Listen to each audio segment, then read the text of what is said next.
Railroads have quite a history in New England. Rail mileage peaked right during World War I, but it began to decline shortly after that. So what happens to railroad tracks when they're no longer used? Stick around. You'll find out what one family thought should be done.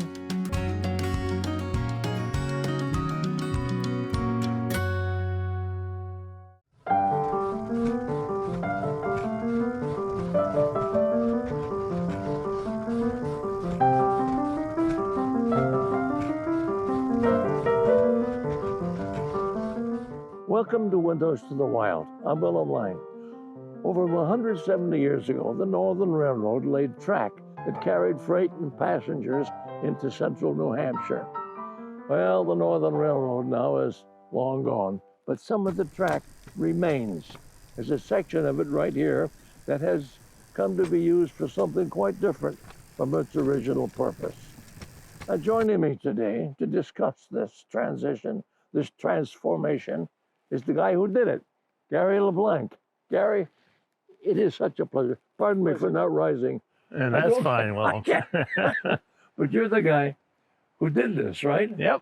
I saw a purpose for old rails that weren't being used for anything. And we cleared the track and built these bikes, and people have been enjoying it for the last 4 years. Where did the idea come from? You know, believe it or not, I saw it on Facebook. Another company was doing it in the U.S. Ah. And you built these, I guess you call them cars, right? We call them rail bikes. Rail bikes. Yep. They are fantastic. Oh, thank you. Quiet as can be. They go like smoke. Yeah. This one's going too fast. I can't keep up because my partner is pedaling faster than I am. Speaking of my partner, it's Marshall Hudson. Yes, You've ridden this line. I have. Thank you, my good man. Marshall's the reason I'm in Concord, New Hampshire today. You'll hear his story and get to know him as we ride the trails together. So, I don't know, maybe we ought to just do it, huh? Yep, This is beautiful. We got the Merrimack River right here. we do. Can you imagine the old steam engines coming up this road? Yeah, it must have been a sight to see. Oh, yeah. Must have been something.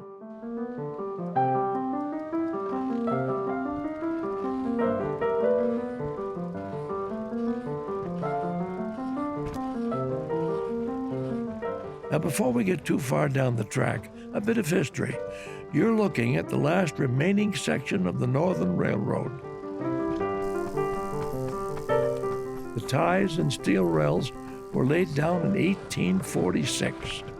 The tracks extended nearly 70 miles from Concord, New Hampshire to White River Junction, Vermont. The railroad moved a lot of freight and passengers until 1890. That's when it was taken over by the Boston and Maine Railroad.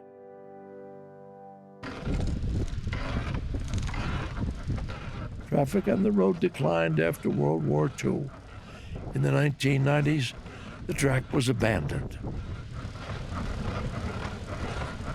The track that we're running on, originally put down in the mid 1800s, was the Northern Railroad.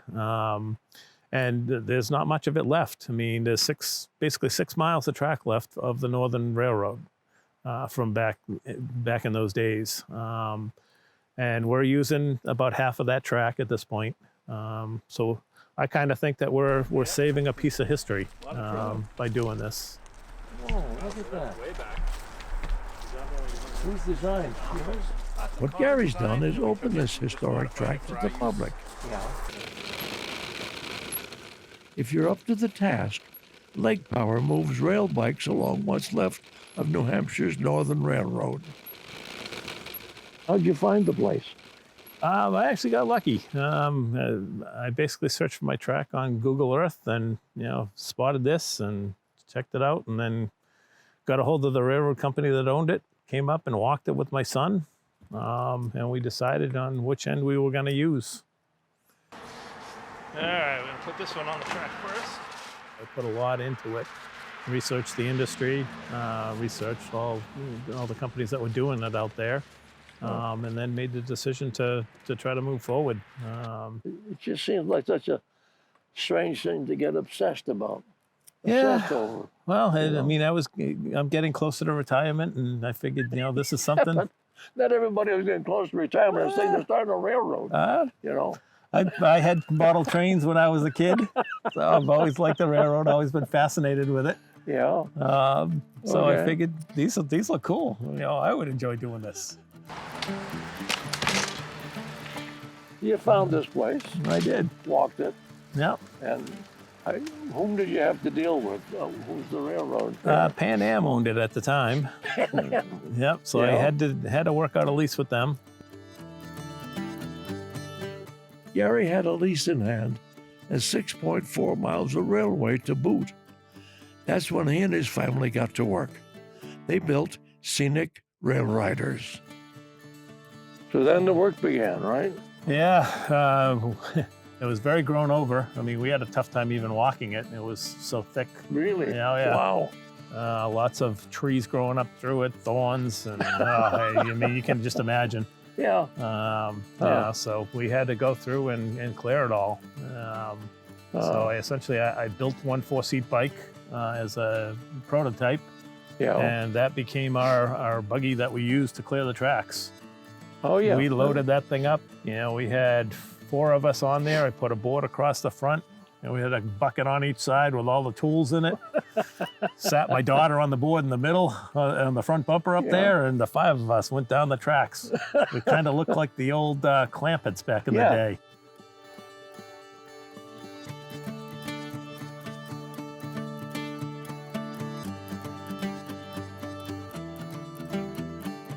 Human engines move the bikes in 2 directions, south on a 2.4-mile round trip. Then they turn around on a neat little round table and head north for a 4-mile round trip. Now, when people come out here, they come from all over the place. Did they? Yep, a lot of people like to come to New Hampshire to vacation. So we got people coming from down south, the Carolinas, Florida. We got people coming from California, Arizona. I mean, they're all coming out, and they get here and they want to do this, which is kind of incredible. I'm attracting people from all over the U.S. You're very good. And somehow this railway attracted your attention. Yeah, I was driving by one day and going up Sewell's Falls Road, Yeah. and a lady with a stop sign jumped out in front of me and stopped traffic. and you're used to construction people flagging, and so I stopped and waited. And a few minutes later, these rail carts went across the road, and I thought, that's interesting. And I pulled into the parking lot and started asking questions. I mentioned earlier that I'm here because of Marshall. I read a story about the RailRiders in New Hampshire magazine. It intrigued me, and I had to meet the person who wrote it. Now, Marshall, you don't spend your life running up and down this little bit of railroad with visiting videographers, right? Not usually, no. But you're a licensed surveyor. I'm a land surveyor, You're correct? still working at it? Well, I'm retired. I've kept my license, Yeah. so I still do a little bit here and there, but I'm good. retired. Good. And you've been a farmer? Born and raised on a New Hampshire dairy farm, and I grew up with cows and stuff, so I kept farm, and I own a little gentleman's farm now. And you're writing? I don't consider myself a writer, but I've been writing lately. I've been writing for New Hampshire magazine. Yeah. I've read some of that stuff.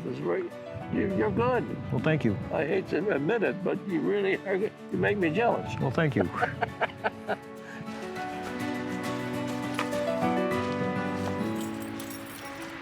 How many bikes do you have? 21 in total.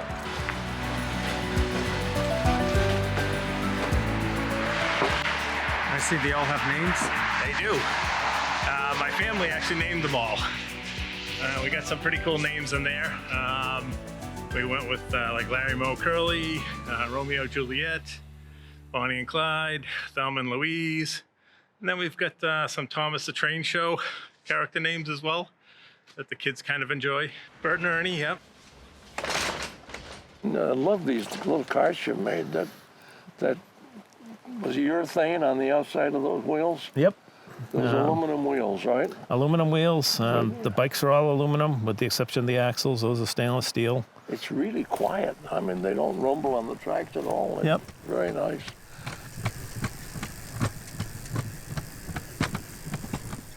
Yeah, no, and the lips on the wheels actually hit the joiner plates, just tick them, so you kind of get the railroad feel as you're pedaling. Yeah, right. Yeah, you get the da-dum, da-dum, da-dum.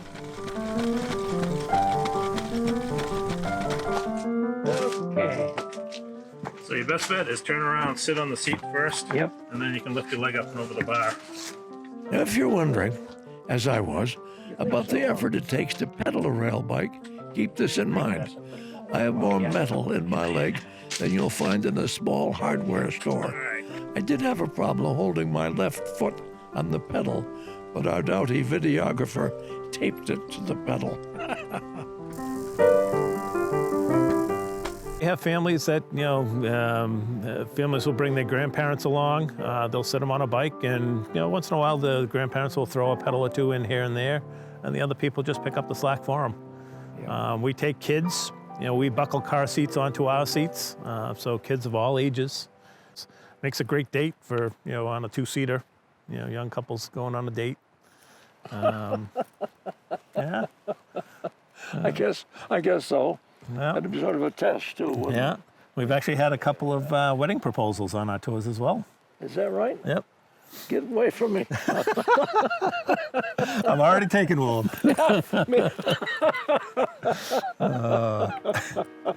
Yep. In fact, we had a couple propose right over here by the picnic tables at this right? end. That's and then great. another couple proposed at the bridge at the other end. Did they both say yes? They did. Oh, hallelujah. Okay, Yeah. good.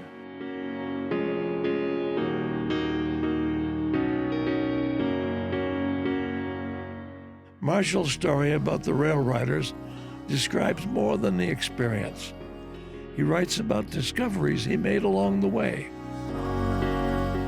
Now, this 6-mile section of track, which is what Gary uses for his operation here, has 3 major historical sites on it, right? At least 3. There's 3 significant ones. The Sewell's Falls Dam would be the first one. That was a timber crib dam that went across the Merrimack River and provided hydroelectric power for most of the Concord area for a long time. For people who don't know, what is a timber crib dam? Think of it as like Lincoln logs Yep, put together and spiked in place, yep, built into a square, yep. and then filled with rock. And the rock is actually the weight that keeps it from floating, keeps the timber from separating and floating away. Yep. And the next one up is, As you continue up, probably the next historical figure would be the old Pennacook Railroad Depot down here. yeah. The depot building is still there. It's not like it was when it was the Pennacook Railroad Depot station and people were using it regularly. And that's where the train crash It was. The train that we're on here, there's a siding that pulls off onto the front of the depot. High school kids got the blame. I don't know that they ever proved it, but some high school kids with a rifle shot the padlock off the switching post. Yeah. And when they unlocked it, they were able to then turn the switch and the rails shifted. And so a southbound train coming this way took the landing at full speed and smacked into the cars that were on the box cars that were on the landing and smashed. Oh, what a mess, huh? No one was killed, Yeah. but you had train engines and overturned railroad cars all over the place down here.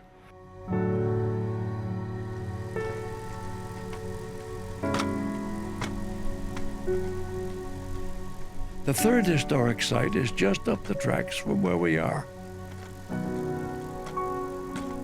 On a small island in Boscawen. It's a statue. Hannah Dustin stands 35 feet tall. She holds a hatchet and scalps. Her story is not an easy one to tell. So this is, as far as we know, the spot where Hannah Dustin committed her deed. deed. Yeah, that's good, yeah. 1697 down in Haverhill, Mass. That was the frontier at the time. And there was friction between the Native Americans and the English colonists. Yeah. And there was a raid on the colonial village. Some say it was inspired by the French. They encouraged the Native Americans to attack the village. Yeah. They did. They burned houses and they killed some 20 or 30 people in Haverhill. And then they took captives, including Hannah Dustin, her newborn baby, and their nurse. And they were bringing them to Canada, either to sell to French for slaves or for ransom, to ransom them back to the thing. Yeah. And they marched them for days. And as they were marching from Haverhill, they got this far. And during the night, Hannah Dustin killed the Indians that held her here on this island, stole a canoe, got into the river, and beat feet back down to Haverhill.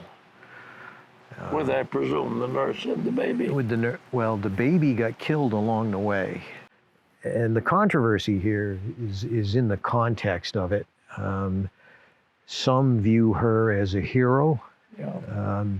They kidnapped her, they killed her baby, and she killed her abductors and scalped them and escaped back to Haverhill. If you view her from that perspective, she's a hero. Yeah. Others view her as a villain. Yeah. The Native Americans were fighting for their land. The English colonists were pushing them out of the way. They were defending their land, their territory. And when they brought her here, the ones that had captured her left her with a family here, family of Native Americans. And so she killed a lot of women and children here on the island, not just the warriors that had taken her. And then she got in the canoe and escaped down the river. Well, partway down the river, she turned around and came back and scalped them because she wanted proof that it had happened. And so you can look at it and say, well, she could have kept going if she was just escaping. She didn't need to come back and scalp them, which kind of takes some of the heroism and makes her more of a villain in the process. She didn't need to come back and do that. There was a bounty on scalps, and she collected the bounty. So they put up a statue to her, and the statue's had a rough life. Somebody with a rifle shot off her nose. Vandals have painted blood on the tomahawk in her hand or on the base of the scalps. They've cleaned it up afterwards, and it kind of depends on if you view her as a villain, then that's one way of expressing your outrage.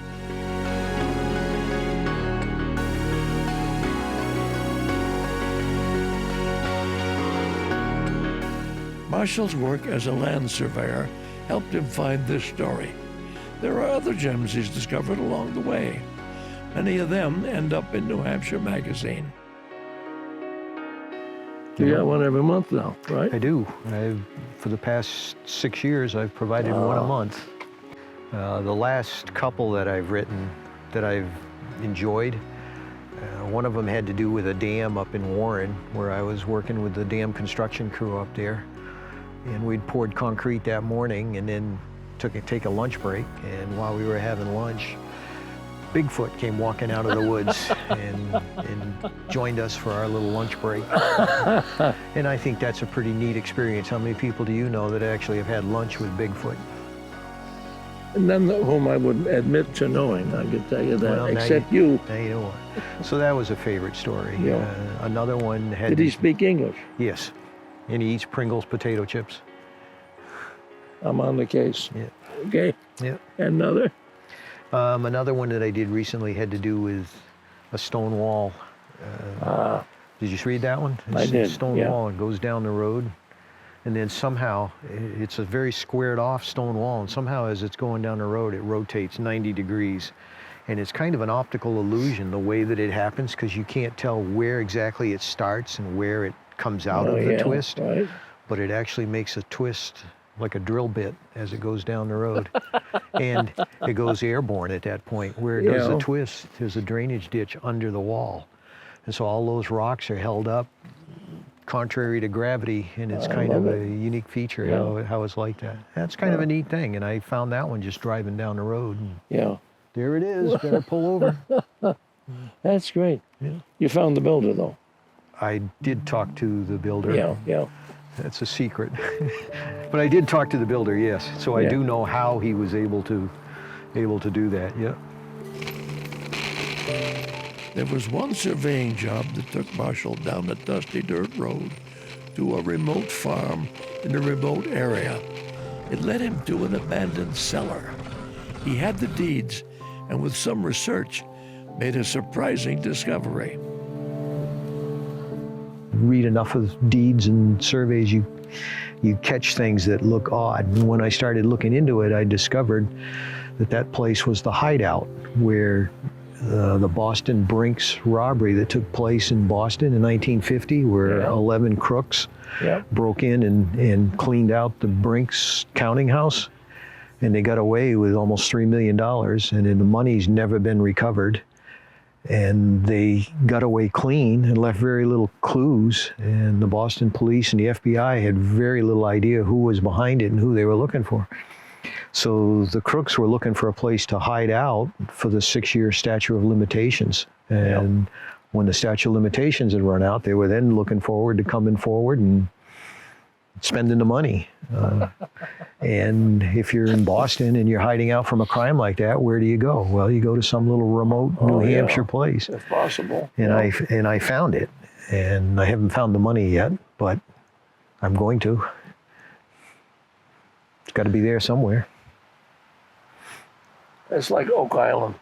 It could be. For the rest of your life, looking for something that's not there. Yep. Well, that's exciting. It's just the same. That's great. Mm-hmm. You're sure this is the place?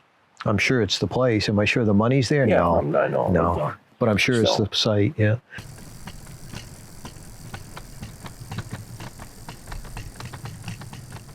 Back on the tracks, visitors can write their own stories. When you're outdoors, you know, anything can happen.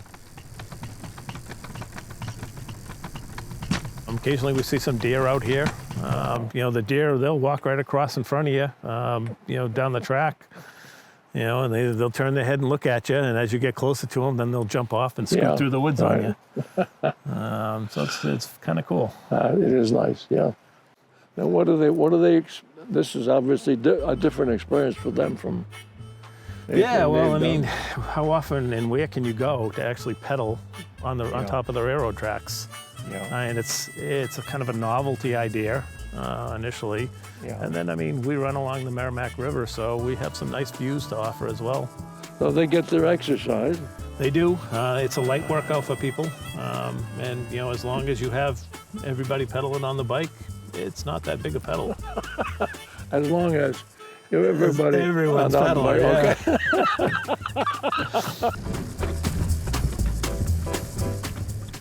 And I'm just glad that we get to actually use it. And before they try to rip it up and make it a rail trail, people can enjoy, riding on the rails and seeing a part of Concord that most people don't see. But you're right in the middle of the city, sort of, but you're not. Yeah. I mean, yep. You can't hear any cars going by or anything. All you can hear is the river running out here. It's lovely. Doesn't get much nicer than that.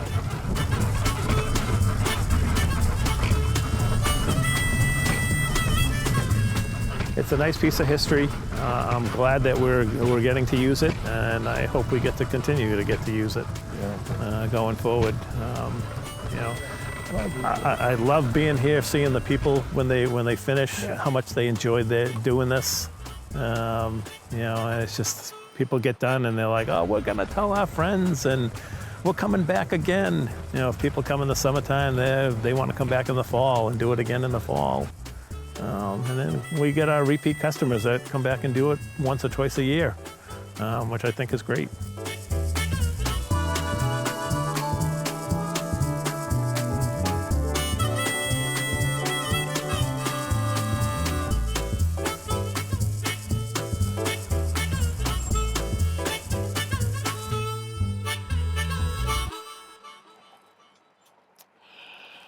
well, as you can see, we've kind of petered out a bit, slowed down at the end of the run. We're just about at the end of this run, and We're also at that part of the program that I like least, the time we got to say goodbye. But we shall. Marshall, I cannot thank you enough, lad. You're welcome. We must do this sort of thing again. We should do it again. But not here. Different Not on place, different story. this. Maybe. We, Okay, okay. very good. Meanwhile, bye-bye. I'm Willem Lange, and I hope to see you again on Windows to the Wild.